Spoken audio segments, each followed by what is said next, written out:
गुड़वाना के सभी मूल निवासियों को अनिल धुर्वे की तरफ से जय जोहार, जय फड़ाफेन, बना के रहेंगे गुड़वाना राज्य। साथियों, आज 1 नवंबर है और 1 नवंबर के दिन ही हमारे इस मध्य प्रदेश राज्य का स्थापना हुआ था। सारे देशवासी, सारे मध्य प्रदेश के प्रदेशवासी और छत्तीसगढ़ राज्य के वासी सभी सभी कोई मध्य प्रदेश स्थापना दिवस मना रहा है तो कोई छत्तीसगढ़ राज्य स्थापना दिवस मना रहा है।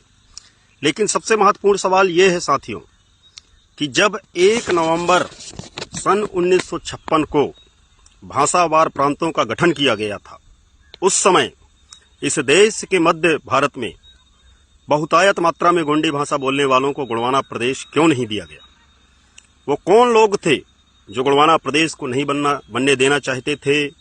गुड़वाना की सांस्कृतिक विरासत को, गुड़वाना की जो भाषा है, गुड़वाना की जो संस्कृति है, गुड़वाना के जो जल जंगल जमीन है, इनको सुरक्षित रखते हुए नहीं देखना चाहते थे। इस सवाल के ऊपर आज अपन लोग चिंतन करेंगे। 1 नवंबर सन 1956 को भाषावार प्रांतों का गठन हुआ। बंगाली बोलने वालों को बंगाल मिला, तमिल बोलने वालों को तमिलनाडु मिला, आपके उड़िया बोलने वालों को उड़ीसा मिला, कन्नड़ बोलने वालों को कर्नाटक मिला, मलयालम बोलने वालों को केरला मिला, पंजाबी बोलने वालों को पंजाब मिला, गुजराती बोलने वालों को गुजरात मिला। लेकिन गोंडी भाषा बोलने वालों को गुड़वाना प्रदेश क्यों नहीं मिला? ये सवाल आज गुड़वाना का जो युवा वर्ग है, युवा पीढ़ी है, इस सवाल का जवाब अपने आप में तलाशने का प्रयास करना चाहिए साथियों। आखिर वो कौन लोग थे? क्यों गुड़वाना प्रदेश नहीं बनने देना चाहते रहे? साथियों, आप लोगों को बताना चाहूंगा मैं, इस देश के अंदर गुड़वाना राज्य की बात को सबसे पहले पानावरस्त रियासत के राजा लाल शाह श्याम जी ने नेहरू मंत्रिमंडल में रखा था और दमदारी से उन्होंने अपनी बात को रखा था। उन्होंने कहा था कि जब भाषावार प्रांतों का गठन हो रहा है, मराठी बोलने वालों को महाराष्ट्र मिल रहा है, उड़िया बोलने वाले को उड़ीसा मिल रहा है, कन्नड़ बोलने वाले के लिए कर्नाटक स्टेट बन रहा है, मलयालम बोलने वालों के लिए केरला बन रहा है, बंगाली बोलने वालों के लिए बन रहा है, तो गोंडी बोलने वालों के लिए गुड़वाना प्रदेश क्यों नहीं? ये सवाल जब उन्हें तत्कालीन प्रधानमंत्री पंडित जवाहरलाल नेहरू जी के सामने रखा, पंडित जवाहरलाल नेहरू जी ने उनके प्रस्ताव को ठुकराया।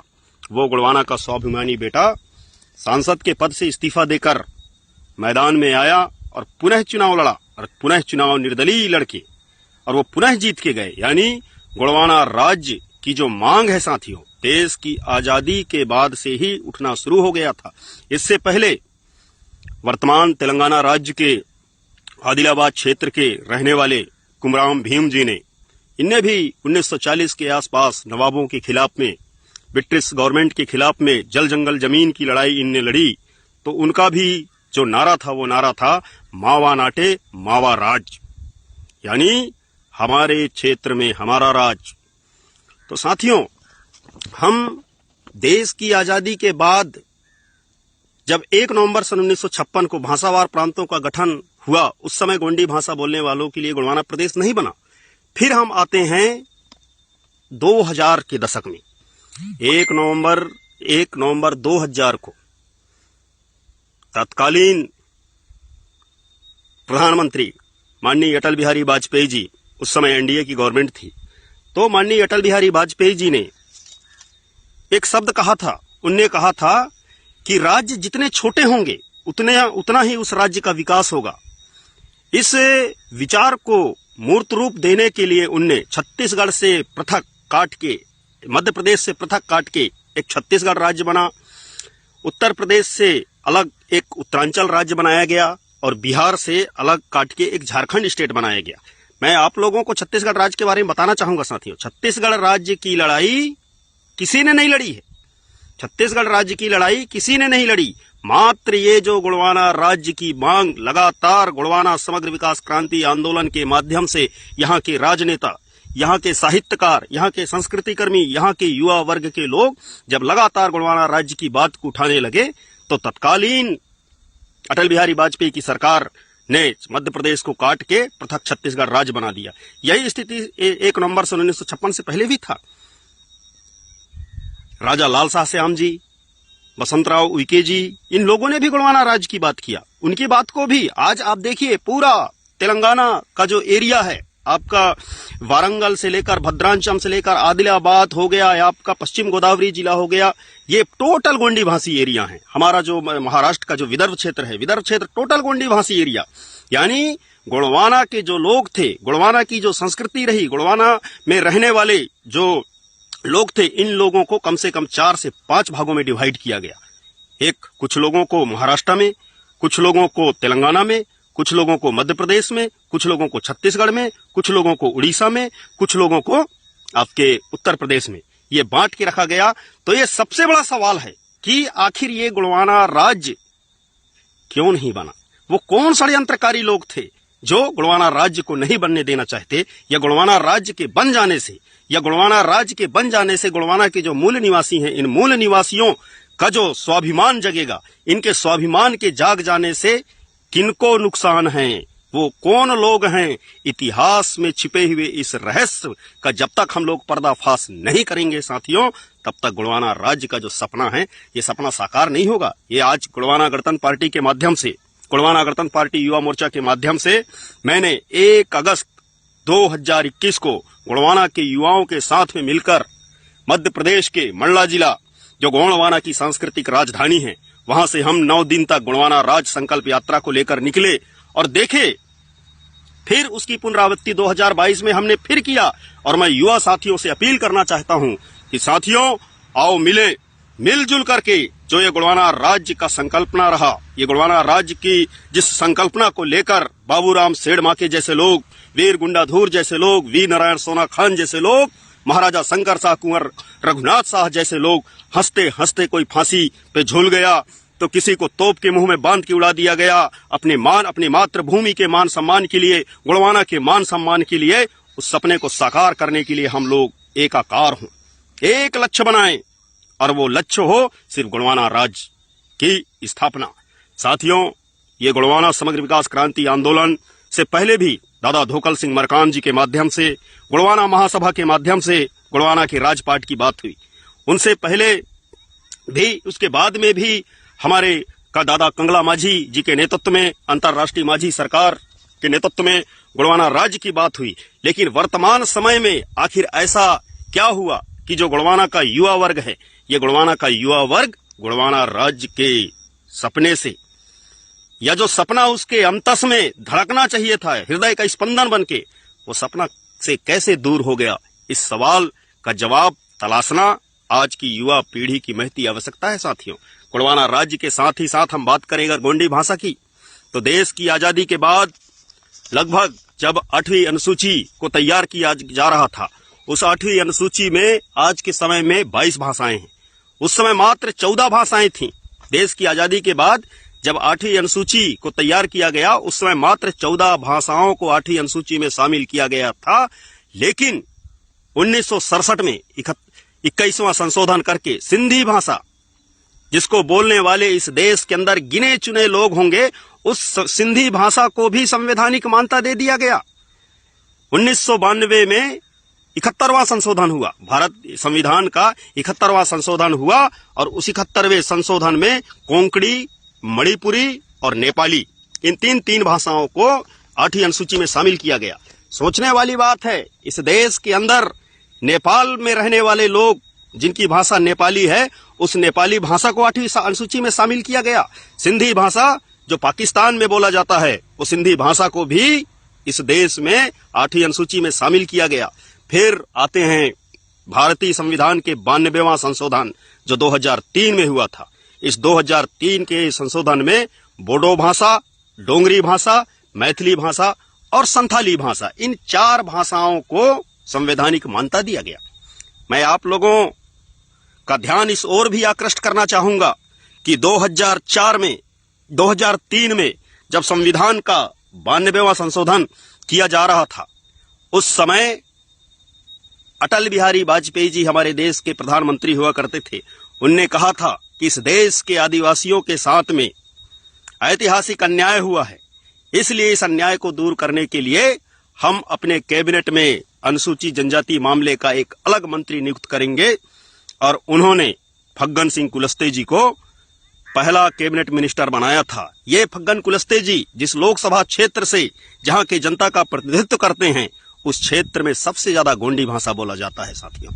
लेकिन दुर्भाग्य की बात है कि फग्गन सिंह कुलस्ते जी कैबिनेट मिनिस्टर रहते हैं, बोडो भाषा, डोंगरी भाषा, मैथिली भाषा और संथाल भाषा को संवैधानिक मिल जाता है, लेकिन गोंडी भाषा को संवैधानिक मान्यता नहीं मिलता।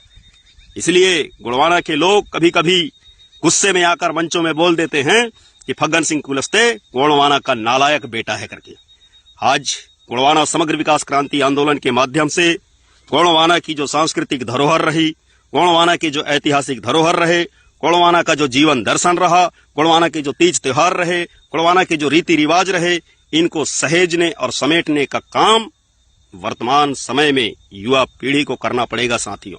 क्योंकि वही समाज संघर्ष कर सकता है जिस समाज का स्वाभिमान जिंदा हो।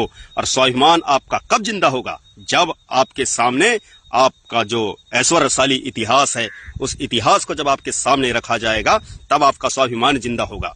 तो साथियों, मेरा आज इस फेसबुक के माध्यम से लाइव आने के और 2-3 कारण रहे। आप लोगों को मालूम होगा कि 2 जून 2014 में तेलंगाना राष्ट्र का भी निर्माण हुआ था। यूपीए गवर्नमेंट उस समय थी, हमारे मनमोहन सिंह जी देश के प्रधानमंत्री हुआ करते थे। उस समय तेलंगाना राज्य भी बन गया, लेकिन गोंडी राज्य गोंडवाना प्रदेश नहीं बना। क्यों नहीं बना? शायद जो गोंडवाना के मूल निवासी हैं, ये मूल निवासियों को शायद मांगते ना बन रहा हो, या हमारे मांगने का तौर तरीका गलत हो। बहुत सारे लोग गोंडवाना समग्र विकास क्रांति आंदोलन में काम करने वाले लोगों को ज्ञान दिया करते हैं कि हीरा सिंह मरकाम ने बिना समाज को जगाए राजनीतिक दल बना लिया। ये सबसे बड़ी गलती है। गोंडवाना गणतंत्र पार्टी का अगर गठन नहीं हुआ होता तो आज हमारा समाज बहुत आगे चला गया होता। उन साथियों को मैं बताना चाहूंगा कि साथियों, शायद आपको इतिहास का ज्ञान नहीं है। आज इस देश के अंदर और इस प्रदेश के अंदर भारतीय जनता पार्टी और राष्ट्रीय स्वयंसेवक भारतीय जनता पार्टी और कांग्रेस पार्टी ये शासन नहीं कर रहे हैं। यहाँ पे शासन कर रही है राष्ट्रीय स्वयंसेवक संघ। और राष्ट्रीय स्वयंसेवक का जन्म सन 1925 में हुआ था। उससे पहले ही आदिवासियों के सामाजिक संगठन बन गए थे। आप लोगों का ध्यान आकृष्ट करना चाहूंगा मैं कि सन 1916 में ही आदिवासी महासभा इस देश के अंदर कार्य करना चालू कर दी थी।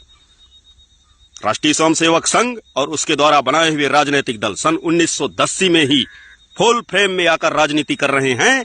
लेकिन देश की आजादी के बाद से ही 1952 में हमारे पुरखा जयपाल सिंह मुंडा जी ने 32 विधानसभा सीट जीत करके विपक्ष के नेता हुआ करते थे। कौन? डॉक्टर जयपाल सिंह मुंडा। ये सन 1952 की बात कर रहा हूं। तो ये लोग आज जो हमको बोलते हैं कि हीरा सिंह मरकाम ने गोंडवाना गणतंत्र पार्टी नामक राजनीतिक दल बनाकर गोंडवाना आंदोलन को कमजोर किया, ये वो लोग हैं साथियों जो भारतीय जनता पार्टी और कांग्रेस की गुलामी करते हैं, या तो राष्ट्रीय स्वयंसेवक संघ के इशारे में इस गोंडवाना समग्र विकास क्रांति आंदोलन को बदनाम करने की साजिश रचा करते हैं। साथियों, उस समय जब जयपाल सिंह मुंडा जी की राजनीति परवान में थी, उस समय देश के तत्कालीन प्रधानमंत्री पंडित जवाहरलाल नेहरू जी ने उनसे कहा था कि मुंडा जी, मैं आप लोगों के आदिवासियों के विकास के लिए, आदिवासियों के उत्थान के लिए हमें आप लोगों की जमीन चाहिए। उस समय जयपाल सिंह मुंडा जी ने उड़ीसा राज्य में हीरा कुंड बांध परियोजना के लिए वहां के जो मूल निवासी समुदाय के लोग थे, आदिवासी समुदाय के लोग थे, उनके सामने जाकर उन्हें रिक्वेस्ट किया, प्रार्थना किया कि ये देश के विकास के लिए आप लोगों को अपने जल जंगल जमीन का थोड़ा सा हिस्सा इस भारत सरकार को देना पड़ेगा करके। उस समय उड़ीसा राज्य के उस क्षेत्र के रहने वाले लोगों ने हीरा कुंड बांध परियोजना के लिए अपने जमीनें दी। उस हीरा कुंड बांध परियोजना के उद्घाटन में जब पंडित जवाहरलाल नेहरू जी वहां पहुंचे तो उन्होंने कहा था कि ये विकास के मंदिर हैं करके। उन्हें बड़े बड़े बांधों को, बने बड़े पावर प्लांटों को, बड़े बड़े कोयला खदानों को, कि आपके माइन के खदानों को उन्हें विकास का मंदिर का नाम दिया था। फिर दूसरी बार राउरकेला में स्टील प्लांट के लिए जयपाल सिंह मुंडा जी ने अपने समाज के लोगों से रिक्वेस्ट किया जब ये रिक्वेस्ट करते हैं आदिवासी समुदाय के लोग अपने जल जंगल जमीन को, इस देश का विकास होगा, हमारा विकास होगा, हमारे क्षेत्र का विकास होगा, ये सोच करके जब सरकार को देते हैं और बाद में पता चलता है कि नेहरू जी अपने वादे से मुकर जाते हैं, तब जाकर जयपाल सिंह मुंडा जी ने कहा था कि नेहरू जी, आपके विकास के मंदिर आदिवासियों के कब्रगाह हैं। यहाँ पे आदिवासियों को न देवता का दर्शन हुआ, न ही उनको प्रसाद मिला। ये जयपाल सिंह मुंडा जी के उस समय के शब्द रहे साथियों। उन्हें जयपाल सिंह मुंडा जी ने उस समय कहा था, एक शब्द और कहा था उनने कि काश मुझे भी इतिहास सिखाया होता तो मैं नेहरू की बातों पर कभी भरोसा नहीं करता।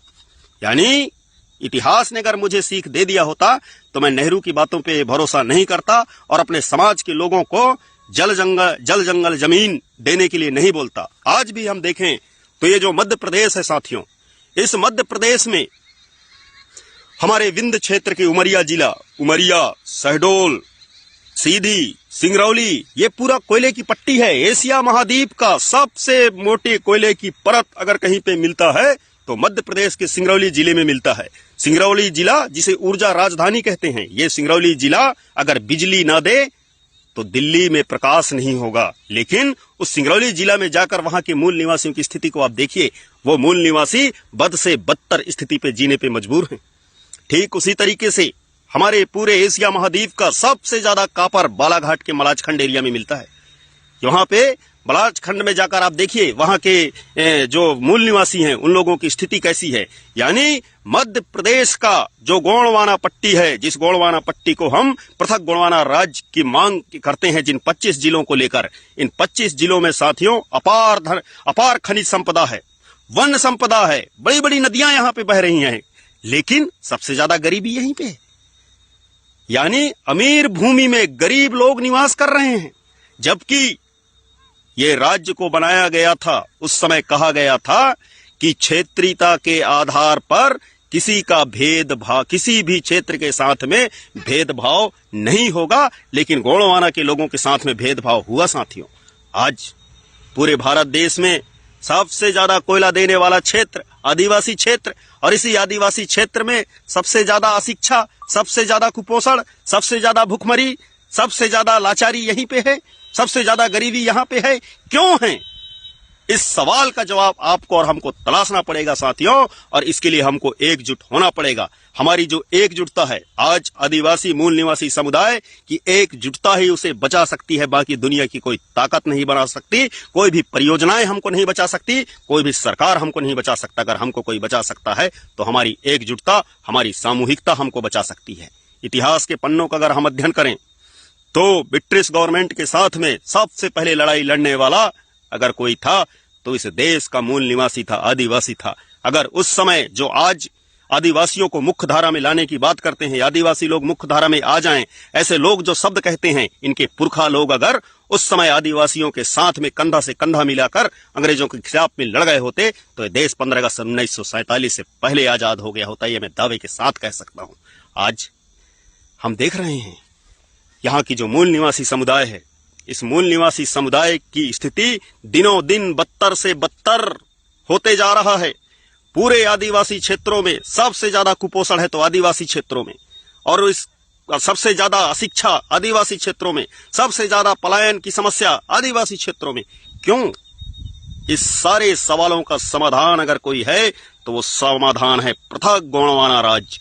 और ये पृथक गोंडवाना राज्य को बनाने के लिए साथियों मेरे जैसे बहुत सारे युवा कृत संकल्पित हैं, और मैं उन सभी युवा साथियों से अपील करना चाहता हूं कि आइए किसी एक दिन महाजुटान करते हैं, एक साथ बैठते हैं, रणनीतियां तैयार करते हैं, और जो देश की आजादी के बाद हमारे साथ ऐतिहासिक अन्याय हुआ उस अन्याय का प्रतिकार करते हैं।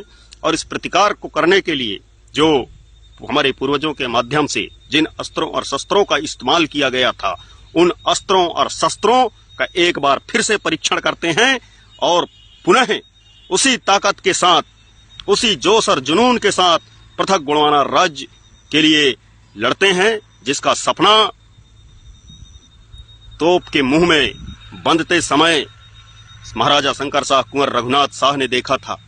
जिसका सपना बाबूराम सिडमाके जी ने देखा था, जिस गोंडवाना राज्य का सपना बे नारायण सिंह मरकाम जी ने देखा था, जिस गोंडवाना राज्य का सपना गुंडाधूर और डिबरूधूर जैसे लोगों ने देखा था, जिस गोंडवाना राज्य का सपना राजा लाल शाह श्याम जी ने देखा था, जिस गोंडवाना राज्य का सपना भीमू कुमरे जी ने देखा था, जिस गोंडवाना राज्य का सपना कंगला माझी जी ने देखा था, जिस गोंडवाना राज्य का सपना दादा धोकल सिंह मरकाम जी ने देखा था, जिस गोंडवाना राज्य का सपना दादा हीरा सिंह मरकाम जी ने देखा था, जिस गोंडवाना राज्य का सपना आचार्य मोतीराम कंगाली जी ने देखा था, जिस गोंडवाना राज्य का सपना सुनेर सिंह ताराम दादा ने देखा था, और जिस गोंडवाना राज्य का सपना पुरुषोत्तम सेडमाके जी ने देखा था, उस सपने को साकार करना, क्योंकि वो सपना सिर्फ उनका सपना भर नहीं है साथियों, ये सपना हमारे आने वाली जो पीढ़ी है उस पीढ़ी के भविष्य को सुरक्षित बनाए रखने के लिए नितांत ही आवश्यक है। साथियों, आप लोगों ने मेरी बात को बड़े ध्यान से और गंभीरता से सुना। मैं आप लोगों से गुजारिश करना चाहता हूं कि पृथक गोंडवाना राज्य के लिए, गोंडवाना राज्य को बनाने के लिए, गोंडवाना गणतंत्र पार्टी के लिए या गोंडवाना समग्र विकास क्रांति आंदोलन के लिए आप लोगों के पास में जो भी सुझाव हो, आप बेझिझक मेरे पास में भेजिए। हम सब लोग मिलजुल के, दादा हीरा सिंह मरकाम कहा करते थे कि मुझे एक व्यक्ति का 100% दिमाग, 100% समय और 100% पैसा नहीं चाहिए, मुझे 100 लोगों का 1% दिमाग चाहिए, मुझे 100 लोगों का 1% पैसा चाहिए, मुझे 100 लोगों का सिर्फ 1% समय चाहिए। यानी वो सामुदायिकता की बात करते रहे। क्यों? क्योंकि दादा मरकाम जानते रहे कि सामुदायिकता की बुनियाद पर ही गोंडवाना राज्य का सपना साकार हो सकता है। और इस गोंडवाना राज्य के सपने को साकार करने के लिए यहाँ की जो युवा पीढ़ी है, जो गोंडवाना की युवा पीढ़ी है, गोंडवाना की युवा पीढ़ी का जो धैर्य है, गोंडवाना युवा पीढ़ी की जो दूरदृष्टि है, वो उस सपने को परवाज देंगे करके ये दादा मरकाम जी जानते थे। तो साथियों, मैं अपनी बातों को यहीं पे विराम दूंगा, और विराम देने से पहले मैं आप लोगों से फिर गुजारिश करना चाहूंगा कि आप चाहे किसी भी सामाजिक संगठन के लिए काम कर रहे हो, किसी भी धार्मिक संगठन के लिए काम कर रहे हो, किसी भी सांस्कृतिक संगठन के लिए काम कर रहे हो, किसी भी राजनीतिक संगठन के लिए काम कर रहे हो, अगर आपके आने वाले पीढ़ी का भविष्य सुरक्षित रह सकता है तो उसके लिए आपको एक राजनीतिक ताकत बनना पड़ेगा और गोंडवाना राज्य के सपने को साकार करना पड़ेगा। और इस सपने को साकार करने के लिए आपके पास में जो भी सलाह हो, जो भी सुझाव हो, वो अनिल ध्रुवे यानी मेरे पास में आप बेझिझक भेजिए, अपना मोबाइल नंबर दीजिए, मैं आपसे बात करूंगा। इसी के साथ आप सभी लोगों को जय सेवा, जय फड़ाफेन, जय गोंडवाना।